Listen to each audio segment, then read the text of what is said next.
Yahweh Bashim Yahweh Shai Bashim Chakadash. Double honors to the apostles and elders, great millstone, the rule and teach well, peace, love, salutation to the elect, 144 first truth. So coming back at you with another lesson in the spirit. So this is a pretty much an update. What's going on with this money? Okay, with this money.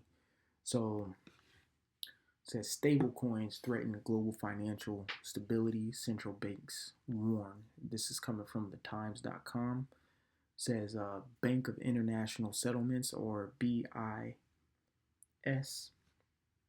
rebukes America for supporting the form of digital currency that is backed by traditional assets. We're going to keep reading and we're going to understand what pretty much stablecoins are. It says the growing use of stablecoins threatens global financial stability and the monetary sovereignty of countries. The Bank of International Settlements has warned in a rebuke to U.S. policy supporting the adoption of digital assets. Known as the Central Bank of Central Banks, the BIS issued a pointed criticism of stablecoins, which are a form of digital currency pegged to traditional assets such as the dollar or commodities. So pretty much things are going to stay stable in a sense, what they think is going to stay stable instead of into something that's going to fluctuate, such as like Bitcoin or something like that. So it says stable coins. Matter of fact, let's stable coins.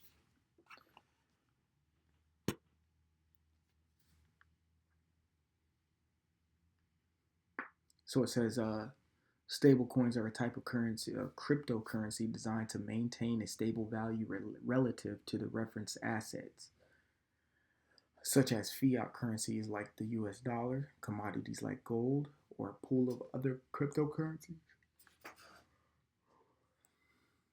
All right, key characteristics and benefits: stability. All right, stability. I cannot read today. Unlike other cryptocurrencies known for vitality, stablecoins aim for a consistent value by being pegged to more stable assets. This makes them useful for various financial activities like payment, savings, hedging against market fluctuations. Okay. All right. So it says stablecoins some attributes. It says stablecoin has some attributes of money, but warn that they perform poorly when assessed against the three tests for serving as the mainstay of the monetary system. Now, here are the three. I looked it up.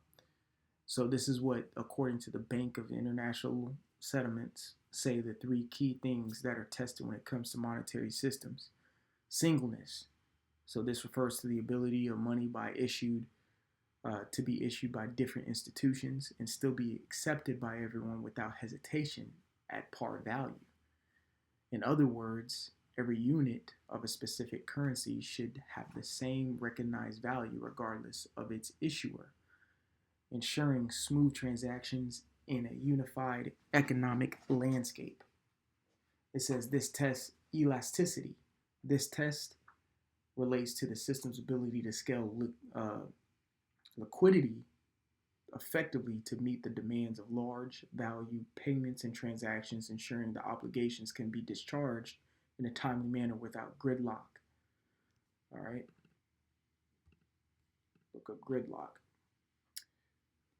So gridlock, a traffic jam affecting a whole network of intersecting streets, or says another term for a deadlock. All right.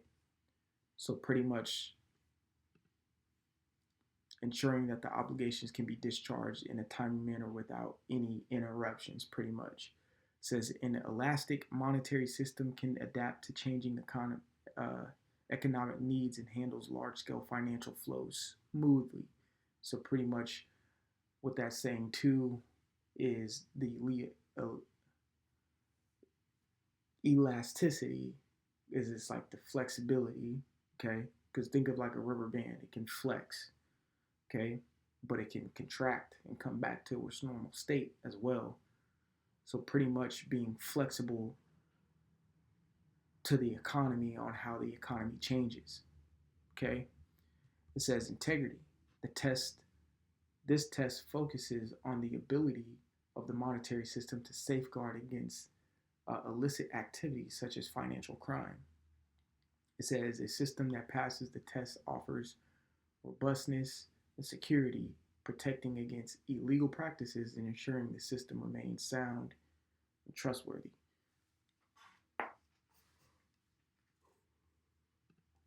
So those are the three tests that this, the Bank of International Settlements are rebuking the United States on for going to something like a stable coin. Now, as you know, when Trump came into office, him and Elon Musk were playing with the idea of Doge, okay, which was a let's do Trump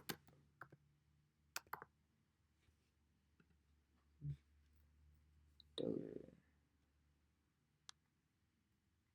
Yeah. So Doge's big illusion. You see things. So they're playing around with this type of cryptocurrency, which ultimately was them fluctuating the market to make themselves money, and pretty much undermine little people like me and you who actually deal with this investment shit. Okay. They even talked about giving a Doge dividend, okay, which would have paid out taxpayers in that settlement, if you could say. All right. So it says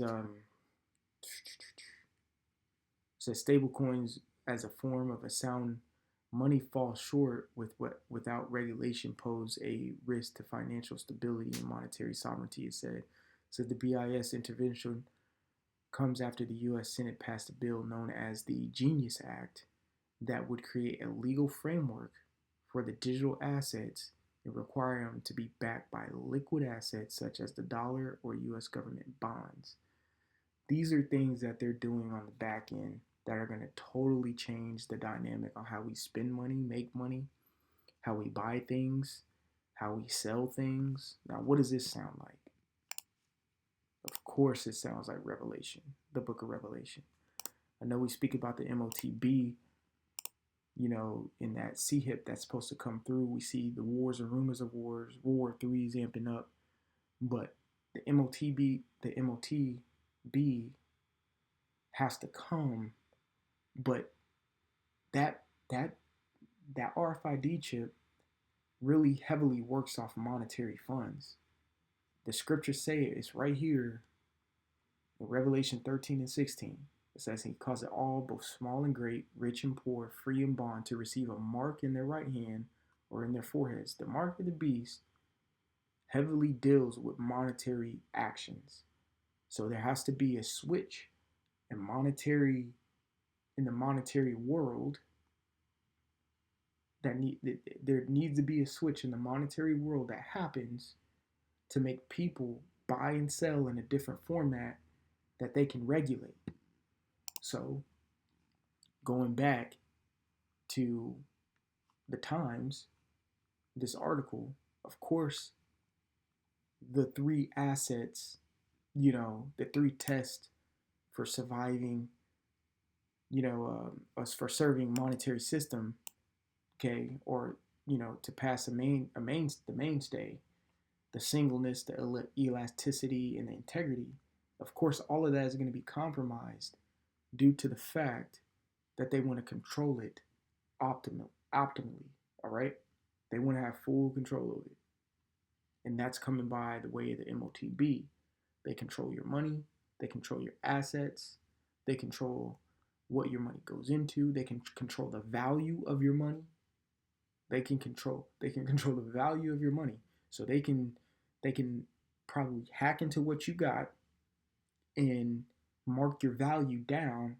Therefore, you have to work 2 or 3 times harder to get what you used to get at a certain price.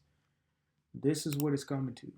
Okay, U.S. going to a stable coin type monetary system is really going to affect the average day Joe Schmo. It's no longer going to be, they can get into your crap, and you used to buy apples $5 a pound, well, that pound is going to start turning to $10 a pound because they valued your money in a different manner in this new digital currency age and wave. That's what we're coming to. Most people are oblivious to this. Matter of fact, let's look up the Genius Act real quick. Genius Act. And this goes under people's noses. It says the Genius Act, or Guiding and Establishing National Innovations for U.S. Stablecoins Act, is a bill passed by the U.S. Senate that establishes the federal regulatory framework for stablecoins, particularly those pegged to the U.S. dollar. The act aims to provide clarity and oversight for stablecoin users, impacting how these digital assets are created, used, and regulated. Framework for users. It says the act primarily focuses on permitted payment stablecoin users and outlines specific requirements for them, including maintaining a one-by-one or a one-to-one reserve of assets backing the stablecoin.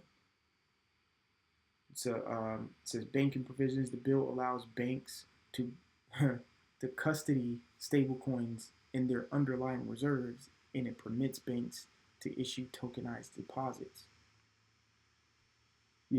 It's just this is what we're coming into.